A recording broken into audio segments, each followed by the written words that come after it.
Hello बच्चों, स्वागत है आपका हमारे YouTube चैनल में। बच्चों, हम पढ़ चुके हैं संबंधों के बारे में, जहां पे हम जान चुके हैं स्वतुल्य क्या होता है, सम्मित क्या होता है, संक्रमक क्या होता है और तुल्यता संबंध क्या होता है, और उससे संबंधित एक्सरसाइज भी करा चुके हैं। और उसी के आगे आज हम पढ़ने जा रहे हैं एक्सरसाइज 1G। ठीक है, तो जिन बच्चों ने पिछली वीडियो ना देखी हो जाके उनको जरूर देखिए, क्योंकि वो एक्सरसाइज से संबंधित है। अगर उनको सीखेंगे तब जाके आगे लगा पाएंगे। ठीक है, तो चलते हैं सवालों की तरफ। हमारा पहला सवाल जो लिखा हुआ है हमने 1G का, ये लिखा है, क्वेश्चन है बेटा कि ए एक सेट है जहां पे कहा गया है कि ए में बिलोंग कर रहा है 1 2 3 4 एलिमेंट है, जहां पे आर एक संबंध है। अब हमें ये प्रूफ कर, इनमें से एक ऑप्शन सही है, बहुविकल्पी प्रश्न है, तो 4 ऑप्शन दिए गए। इसमें बताया कि आर जो है स्वतुल्य है, सम्मित है, किंतु संक्रमक नहीं है। आर स्वतुल्य है, संक्रमक है, लेकिन सम्मित नहीं है। आर सम्मित है, संक्रमक है, लेकिन स्वतुल्य नहीं है। आर तुल्यता है। इनमें से कौन सा ऑप्शन सही है ये आपको बताना है। और एक दूसरा क्वेश्चन ले लिया, तो पहले क्वेश्चन को हम लोग सॉल्व करते हैं। तो एक एक संबंध की जांच करेंगे। पहले स्टार्ट करेंगे स्वतुल्य से, सम्मित से, फिर संक्रमक। तीनों संबंधों की जांच करेंगे। तीनों संबंध में कौन सा सटीक बैठता है, कौन नहीं बैठता है। अगर तीनों सटीक बैठ गए, स्वतुल्य भी हो गया, सम्मित भी हो गया और संक्रमक भी हो गया, तो बेटा ये तुल्यता संबंध हो जाएगा। ठीक है, तो पहले जांच करते हैं स्वतुल्य के लिए। पहला, अब हमें ये देखना पड़ेगा, इसमें अगर 1 है तो क्या 1 1 बिलोंग कर रहा है? हाँ, 1 1 बिलोंग कर रहा है। 2 है, देखो क्या 2 2 बिलोंग कर रहा है? हाँ, 2 2 भी बिलोंग कर रहा है। 3 है तो क्या 3 3 बिलोंग कर रहा है? हाँ भैया, 3 3 भी बिलोंग कर रहा है। तो 4 है, क्या 4 4 बिलोंग कर रहा है? हाँ, 4 4 भी बिलोंग कर रहा है। तो मतलब क्या है? स्वतुल्य संबंध है। ठीक है, जिनको ना पता हो स्वतुल्य संबंध क्या होता है, ध्यान समझिएगा। अगर x, x बिलोंग करना चाहिए R में, मतलब इस ऐसी कंडीशन आपको आनी चाहिए जहां x एलिमेंट होना चाहिए A का। ठीक है, मतलब x, x बिलोंग करना चाहिए A में। तो वैसे ही, यानी कि यहाँ 1 है तो यहाँ पर भी 1, यहाँ 2 है तो यहाँ 2, यहाँ 3, यहाँ 3, यहाँ 4, यहाँ 4, वो किसके होने चाहिए? 1 के होने चाहिए। तो हमने एक लिखा, तो देखो 1 1 बिलोंग कर रहा है। यहाँ का 2 है, देखो 2 2 बिलोंग कर रहा है। यहाँ 3 है तो 3 3 भी बिलोंग कर रहा है। यहाँ 4 है तो 4 4 भी बिलोंग कर रहा है। तो क्या लिखोगे? चूंकि 1 1 2 2 3 3 और 4 4 ये चारों के चारों बिलोंग कर रहे हैं आर में। आर स्वतुल्य है। आर कैसा है बेटा? आर स्वतुल्य है। पहली चीज तो हो गई कि ये स्वतुल्य तो निकल आया, स्वतुल्य तो है भैया। ठीक है, स्वतुल्य है। अब चेक करते हैं सम्मित के लिए। अब सम्मित की कंडीशन क्या होती है? अगर आपको पता हो सम्मित की कंडीशन, हमने बताई थी। सम्मित की कंडीशन के लिए बताया था कि अगर x का रिलेशन y के साथ है, ठीक है, तो y का रिलेशन भी x के साथ होना चाहिए। अगर इसको दूसरे शब्दों में लिखें कि x, y बिलोंग कर रहा है अगर R में, तो y, x भी बिलोंग करना चाहिए R में। ये कंडीशन थी सम्मित की। सम्मित कंडीशन क्या है कि अगर x, y बिलोंग कर रहा है R में, तो y, x भी बिलोंग करना चाहिए। तो ध्यान से देखो, यहां पर अगर 1 2 बिलोंग कर रहा है, क्या 2 1 कहीं बिलोंग कर रहा है? कहीं नहीं बिलोंग कर रहा है। 1 2 तो है इसमें, लेकिन 2 1 नहीं है। तो यहां लिखेंगे चूंकि 1 2 बिलोंग कर रहा है आर में, लेकिन 2 1 जो है वो कहीं बिलोंग नहीं कर रहा है आर में। इसका मतलब ये सम्मित संबंध नहीं है। तो आर सम्मित नहीं, आर सम्मित नहीं है बेटा। आर सम्मित नहीं है, क्योंकि सम्मित होता तो 1 अगर 2 है तो 2 1 भी होना चाहिए था। ठीक है, तो चलो भैया, यहां पे भी एक चीज देख सकते हो, 3 2 है तो क्या 2 3 है? नहीं है। अब संक्रमक की बात करते हैं। तीसरा संबंध संक्रमक संबंध। तीसरे संबंध की बात करते हैं। कौन संबंध था? संक्रमक संबंध चेक करते हैं। संक्रमक में बताया गया था आपको कि अगर x का संबंध, ऐसे समझो, अगर x, y बिलोंग करता है R में और y, z बिलोंग करता है R में, तो x, z भी बिलोंग करना चाहिए R में। अगर ऐसी कंडीशन निकलती तो वो होता है संक्रमक। तो अब हमें ऐसी ही कंडीशन यहां पर ढूंढनी है। तो ध्यान से देखो, अगर 1 2 है और तो 2 और कोई भी दिख रहा है, किसी को भी ले लो, जैसे 1 1 3 लेते हैं। 1,3 बिलोंग कर रहा है आर में। तो 3 वाला देखो यहाँ पे देखो एक्स वाई है, तो जो वाई से स्टार्ट हो, जैसे ध्यान दीजिएगा, अगर एक्स का वाई के साथ तो वाई का किसी दूसरे का देखना है, मतलब जिस पर ये खत्म हो उससे अगला वाला स्टार्ट हो। अगर एक 3 है तो 3 वाला देखो किसी के साथ है, तो 3 का 3 के साथ है। तो देखो जरा, तो यहाँ पर 3,3 बिलोंग कर रहा है आर में। ठीक है, एक 3 है तो 3 बिलोंग कर रहा है आर में, तो हमें 1 और 3 होना चाहिए। तो क्या देखो 1 और 3 बिलोंग कर रहा है आर में भैया, 1 और 3 बिलोंग कर रहा है आर में। देखो 1 3 लिया हमने तो 3 बिलोंग कर रहा है, तो ये दोनों मिल गए, 1 और 3 हो गए, 1 और 3 बिलोंग कर रहा है। और कुछ भी ले सकते हो, जैसे आप कुछ भी ले लो, क्या ले लिया जाए, जैसे यही भी ले लो, पहले दूसरा ले लो, इससे भी आप चेक कर लो। ठीक है, पहले दूसरे से भी चेक कर सकते हो। देखो कैसे कि 1,2 बिलोंग कर रहा है आर में, तो 2,2 भी बिलोंग कर रहा है, 2,2 भी बिलोंग कर रहा है आर में।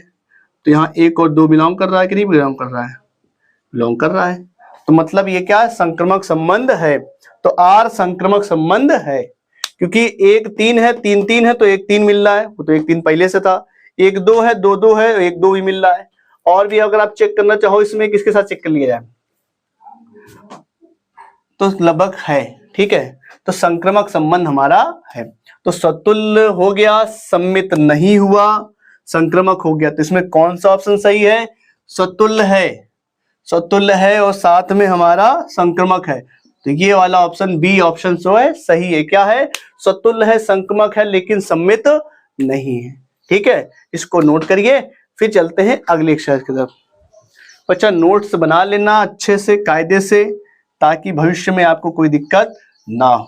ठीक है, और जिन्होंने पिछली वीडियो ना देखी हो जाके उनको देखो, ताकि चैप्टर जो है पूरी तरीके से क्लियर हो जाए। ठीक है, लोगों को ये चैप्टर कठिन लगता है, लेकिन है बहुत आसान, केवल समझने का फेर है थोड़ा सा। अब क्वेश्चन नंबर 2 क्या कह रहा है कि अगर ए है रिलेशन a, b का, जहां पर a बराबर b-2 है, तो ये बताओ कि इनमें से कौन सा सही है। जहां b बराबर 6 लेना है, मतलब b बराबर 6 रख सकते हो। ठीक है, तो वैल्यू रख देते हैं। अच्छा, b की वैल्यू 6 से कम रखनी है ना, तो ध्यान दीजिएगा। तो चल b की वैल्यू जैसे रख लेते हैं 1। देखो b की वैल्यू 1 ले लो, 2 ले लो, 3 ले लो, 4 ले लो, 5 ले लो, क्योंकि यहाँ पर नेचुरल नंबर की बात करें n के लिए बोला गया था, मतलब नेचुरल नंबर, प्राकृतिक संख्या 1 से लेकर 5 तक, क्योंकि 6 से छोटी लेनी है, तो रखेंगे वैल्यू। चलो देखो, तो रिलेशन आपका क्या बन जाएगा, अगर आप यहाँ 1 रखते हो, b बराबर 1 रखते हो, तो यहाँ क्या आ जाएगा, 1 रख नहीं सकते क्योंकि -1 हो जाएगा, तो प्राकृतिक संख्या तो आएगी नहीं, तो 1 नहीं रखेंगे। ठीक, 2 भी नहीं रखेंगे, 3 से रखना शुरू करें। b बराबर 3 रखो, b बराबर यहाँ 3 रखो, तो a की वैल्यू 1 आ जाएगी। b बराबर यहाँ 3 रखोगे, 3 से 2 जाएगा, 1 बचेगा। b बराबर 4 रखो, b बराबर क्या रखोगे 4, तो 4 में से 2 जाएगा, 2 आएगा। b बराबर 5 रखो बेटा, b बराबर क्या रखो 5 रखो, तो आएगा 3। ठीक, तो इतना ही केवल आ सकता है। देखो b की वैल्यू हमने 3 रखी, तो 1 आ जाएगा a बराबर। b की वैल्यू 4 रखी, तो a बराबर 2 आ जाएगा। b की वैल्यू 5 रखी, तो a बराबर 3 आ जाएगा। ठीक, b की वैल्यू 1 और 2 नहीं रख सकते। क्यों नहीं रख सकते, क्योंकि ये बोला गया है नेचुरल नंबर के लिए ना, तो a जो हमारा नेचुरल नंबर नहीं रहेगा फिर, क्योंकि माइनस हो जाएगा। अब इनमें से देखो कौन सा ऑप्शन सही है, तो 2,4 बिलोंग कर रहा है, 2,4 यहाँ पर, मतलब पहला वाला ऑप्शन सही है। ठीक है, बाकी तो कोई ऑप्शन सही नहीं दिख रहा है। ठीक, और वैसे भी इसको आप ऐसे भी टिक कर सकते थे। क्यों, क्योंकि b की वैल्यू क्या कही जाता है 6 से कम। देखो b की वैल्यू यहाँ 6 से ज्यादा है, b की वैल्यू 6 से ज्यादा है, यहाँ पर b की वैल्यू 6 से ज्यादा है, b की वैल्यू केवल यहीं पर 6 से कम है, तो ये ऐसे भी आंसर आप लगा सकते थे। लेकिन आया कैसे है, वो इस तरीके से आया। लगाने को आप इसको भी लगा सकते हो, लॉजिक ही है। देखो ध्यान ही नहीं दिया, 6 से कम वैल्यू दे रहा है, तो ये भी 6 से ज्यादा है, ये भी 6 से ज्यादा है, भी 6, तो ये तीनों ऑप्शन कैंसिल हो गए, बचा केवल ये। ठीक, तो इस सवालों को नोट करिए, फिर चलते हैं आगे सवाल बताते हैं। ठीक, अब अगला सवाल जो लिखा है, अगला सवाल है कि सिद्ध करो R में R एक रिलेशन दिया गया है, द्वारा परिभाषित R एक स्वतुल्य है, संक्रमक है, किंतु सम्मित नहीं। हमें क्या प्रूफ करना है कि ये स्वतुल्य है, सम्मित है, लेकिन संक्रमक नहीं है, ये प्रूफ करके लाना है। तो आपको R बराबर दिया गया है बेटा, A, B बिलोंग कर रहा है A less than equal B। ठीक है, तो स्वतुल्य, सम्मित और संक्रमक प्रूफ करना है पहला। पहले के लिए मान लेते हैं कि ए कॉमा ए बिलोंग कर रहा है आर में।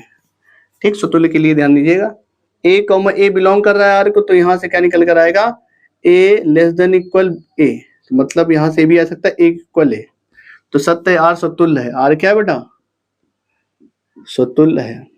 ठीक, ये रिलेशन लग जाएगा तो आर सतुल्य है। सेकंड देखो, अगर ए कॉमा बी बिलोंग करता है आर में, तो यहां से क्या निकल रहा, ए लेस देन इक्वल बी, तो ध्यान दीजिएगा ये संभव नहीं, इसका जस्ट अपोजिट संभव नहीं है। अगर ए जो है बी से छोटा है तो बी जो है ए से, मतलब ए जो है बी से छोटा है तो जो बी है ए से छोटा नहीं हो सकता, तो आर सम्मित नहीं, आर सम्मित नहीं है। ठीक है, आर सम्मित नहीं है। और जो तीसरी कंडीशन बनती है, क्या बनती है, सम्मित की, अगर ए बिलोंग कर रहा है आर में, ए बी बिलोंग करता है आर में, ठीक है, तो यहाँ पे क्या दिखा रहा है, A is less than equal B और बी बिलोंग करता है, बी और सी लेते हैं, बी सी बिलोंग करते हैं, तो यहाँ पे क्या हो जाएगा, B less than equal C. ध्यान दीजिएगा, ए जो है बी से छोटा है, जो बी है वो सी से छोटा है, तो यहाँ पे क्या हो जाएगा, ए जो होगा वो सी से छोटा होगा, इसका मतलब क्या होगा, ए और सी बिलोंग कर जाएगा आर में। ठीक है, इस टाइप के क्वेश्चन हमें कराया था अभी पिछली एक्सरसाइज में, इसी टाइप का सेम क्वेश्चन था, कराया हुआ था। ध्यान दीजिएगा, पहला ए कॉमा ए बिलोंग कर रहा है तो ये सतुल्य हो जाएगा, ये सम्मित नहीं होगा, और यहाँ पर आर संक्रमक है, आर संक्रमक है, तो आर संक्रमक संबंध है। इस सवाल का स्क्रीनशॉट ले, चलते हैं अगले सवाल की तरफ। तो हम आ गए अगले सवाल की तरफ। अगला सवाल हमने लिखा है क्वेश्चन नंबर 12। बीच क्वेश्चन सब हम नहीं बता रहे हैं, आप उसको स्वयं कर सकते हैं, बहुत आसान क्वेश्चन है। हम वही क्वेश्चन हमने ले लिया जो इंपॉर्टेंट क्वेश्चन, बहुत बढ़िया इंपॉर्टेंट क्वेश्चन है ये। क्या लिखा गया है कि एक घन पूर्णांक संख्याओं का समुच्चय है और n में संबंध r इस प्रकार परिभाषित है कि x माइनस वाई 3 से भाज्य है। ठीक, ये क्वेश्चन बहुत पूछा जाता है पेपर में, कई बार पूछा गया है, कभी यहाँ 5 लिख कर आता है, कभी 2 लिख कर आता है, कभी 7 लिख के आता है, आज इसमें 3 लिखा हुआ है। अब की वाले बोर्ड पेपर में भी पूछा गया था कि ये बताओ 5 से विभाज्य है। ठीक, तो ये क्वेश्चन बहुत बार पूछा जाता है, इसलिए हमने इस क्वेश्चन को लिखा है, और इसको प्रूफ करना है कि ये तुल्यता संबंध है, मतलब ये सम्मित भी है, संक्रमक भी है और स्वतुल्य भी है। स्वतुल्य, सम्मित, संक्रमक तीनों संबंध होंगे तभी ये तुल्यता होगा। तो ध्यान दीजिए, स्वतुल्य के लिए पहला लिख लेते हैं, स्वतुल्य के लिए, स्वतुल्य के लिए, ठीक है, मान लेते हैं यहां पर क्या कर लेते हैं, x कॉमा एक्स बिलोंग कर रहा है आर में। ध्यान दीजिएगा, अगर एक्स वाई बिलोंग करता है तो x माइनस वाई 3 से कट जाता है, तो यहां क्या होगा, x माइनस एक्स लिखेंगे बराबर 0 आ जाए, 3 से भाज्य है, 3 से क्या है भाज्य, 0 जो होता है सभी संख्याओं से भाज्य होता है, अतः आर सतुल्य है। ध्यान दीजिएगा, जो रिलेशन दिया गया था उस रिलेशन में क्या दिया गया था कि x कॉमा वाई बिलोंग कर रहा है आर में, तो x माइनस वाई क्या 3 से भाज्य है, 3 से भाज्य है, ये आपको दिया गया है, ये चीज आपको दी गई है। ठीक है ना, x कॉमा अगर y, x comma Y belong करता है आर में तो x माइनस वाई 3 से भाज्य होगा। उसी प्रकार स्वतुल्य के लिए x x लिखा जाता है, तो x कॉमा एक्स बिलोंग कर रहा है आर में तो x से x को घटाएंगे, जैसे यहाँ x y है तो x y घटाया गया है, तो 0 आएगा जो 3 से भाज्य, मतलब r स्वतुल्य है, लिख लेंगे r स्वतुल्य है। ठीक है, दूसरा लिखेंगे बेटा संक्रमक, सम्मित के लिए, सम्मित के लिए, ठीक है, सम्मित के लिए क्या बात हो गई कि भैया x कॉमा वाई बिलोंग करता है आर में, x कॉमा वाई बिलोंग करता है आर में, तो यहां से क्या निकल के आ रहा है कि x माइनस वाई 3 से भाज्य है, 3 से भाज्य है। ठीक है बेटा, तो ध्यान से समझो, अगर ये 3 से भाज्य है, अगर इससे माइनस कॉमन ले लिया जाए तो y माइनस एक्स भी क्या हो जाएगा, 3 से भाज्य हो जाएगा।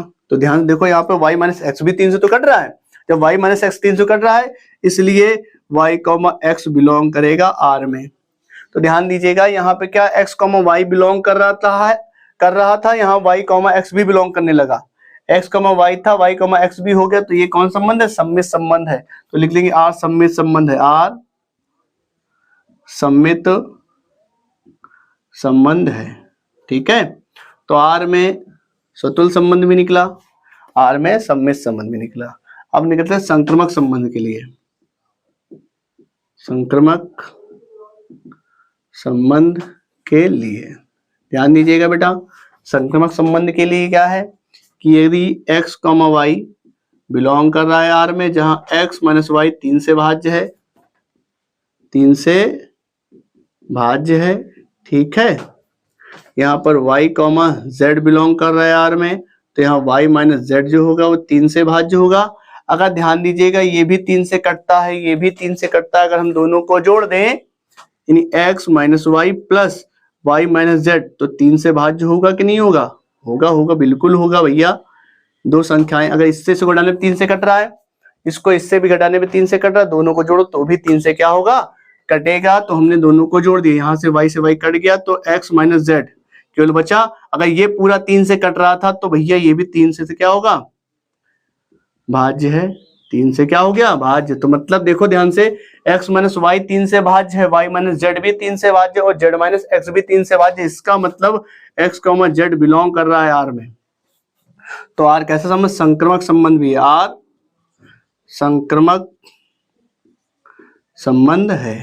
ठीक है बेटा, तो यहाँ पे ध्यान से देखा आपने कि आर स्वतुल्य भी है, आर सम्मित भी है और आर संक्रमक भी है, अतः आर तुल्यता संबंध है। तो जो संबंध स्वतुल्य भी होता है, सम्मित भी होता है, संक्रमक भी होता है, तो ऐसे संबंधों को कहते हैं तुल्यता संबंध। ठीक है बच्चों, तो उम्मीद करते हैं आपको सवाल समझ में आ गए होंगे। अब मिलेंगे कल अगली वीडियो में नए सवालों के साथ, तब तक के लिए